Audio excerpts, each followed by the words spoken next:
Welcome back. A California doctor diagnosed with stage 3 lung cancer last year is now cancer-free after a first-of-its-kind transplant. Bradley Blackburn has details. Dr. Gary Gibbon is walking taller just 6 months after receiving 2 new lungs and a liver.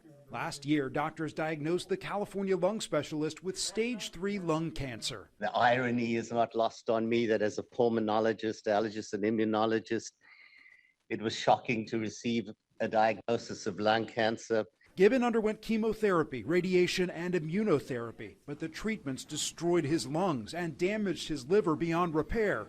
In September, he was flown to Northwestern Medicine in Chicago for life-saving surgery. Something of this magnitude had never been done in a patient with active cancer. Dr. Ankit Bharat removed Gibbon's cancer-ridden lungs and transplanted the new ones, taking care to clear his airways and chest cavity of what could be billions of highly resistant cancer cells. We use some of those same principles that we used in COVID transplants to apply to patients who have those advanced lung cancer, to carefully take those lungs out without spilling even a single cancer cell in the bloodstream. All the while, Gibbon's donor liver was inside this box, a relatively new technology, supplying the organ with warm, oxygenated blood, keeping it alive until transplantation. We're in a renaissance of transplantation right now. Today, Gibbon is cancer-free. Doctors presented him with a new stethoscope to listen to his new lungs. Anyone who came into contact with me and took care of me is an angel forever in my life. He just celebrated his 69th birthday and is hoping for many more. Bradley Blackburn, CBS News, New York. A Texas mother is praising firefighters for acting quick and using a special device to save her baby's life. Amelia Magavro shows us how it works when every second counts. Turned back and she was choking. In just a matter of seconds, Marisa Mendez caught her 5-month-old baby Camilla choking on her own saliva. And that I couldn't do nothing for my daughter at that moment. It hurt my heart, it broke me. Mendez called 911.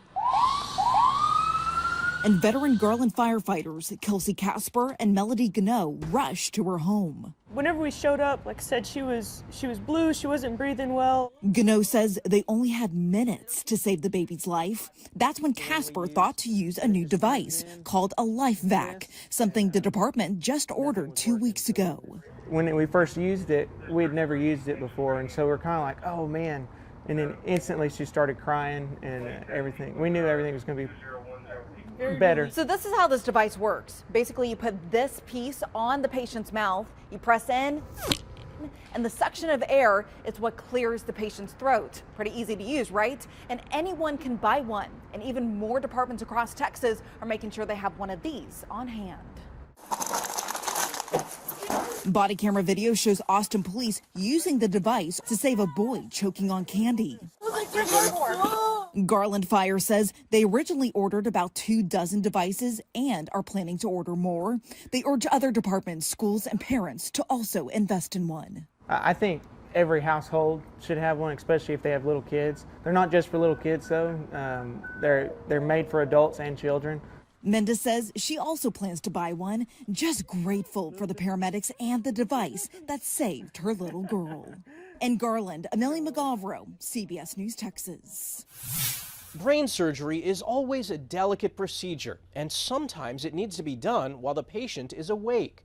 Christian Benavides explains why and brings us the story of what this meant for one avid guitar player. 24-year-old Christian Nolan is used to shredding the guitar at home. But in December, he showed off his skills while undergoing brain surgery to remove an aggressive tumor. Could you feel anything happening? It was mainly like pressure. I could feel things moving, but no pain or anything. The tumor was located in a delicate part of the brain that can affect hand movements. We performed his surgery awake so that we could be able to remove the tumor safely and be sure that we weren't harming his hand function. Neurosurgeon Dr. Ricardo Comotar with Sylvester Comprehensive Cancer Center says when a patient is awake during a craniotomy, it requires less bone removal. It can also limit injury to surrounding brain tissue. If you don't have the ability to do the surgery awake, this operation becomes actually much riskier. The procedure lasted about 2.5 hours. Nolan was only awake for part of it, as his team of doctors monitored the use of his left hand. The patient is completely comfortable during the awake part of the surgery. They do not feel any pain, and they do not remember most of the procedure. Nolan remembers someone handing him the guitar. The rest was just second nature. What do you think when you watch that video? I just can't believe that was me. Nolan's tumor was discovered by chance. Someone stage diving at a concert landed on him, causing his brain to swell, leading to a checkup. He still has to undergo treatment, including chemotherapy, but the tumor was completely removed. Christian Benavides, CBS News, Miami. Music to our ears. That's this week's Eye on Health. I'm Michael George. Thanks for joining us and be well.